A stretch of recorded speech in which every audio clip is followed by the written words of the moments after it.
70 বছর চলা এক ট্রাফিক জ্যাম। এই ভৌতিক ট্রাফিক জ্যামটি ওয়াক ইন ডেথ বা কোনো হরর সিনেমার ছবি নয়। এটি বিশ্বের সবচেয়ে বড় গাড়ির সমাধি, যাকে বলা হয় দ্য সেটিলন কার গ্রেভিয়ার্ড।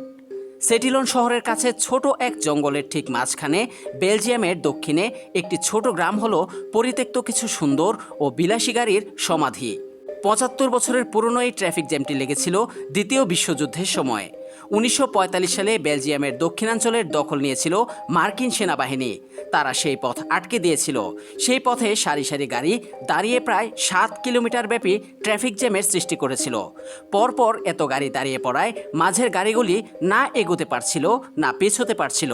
এর মধ্যেই জার্মান সেনার মুহুর্মুহু আক্রমণ আসতে শুরু করে। প্রাণ বাঁচাতে সবাই গাড়ি ছেড়ে পালাতে থাকে।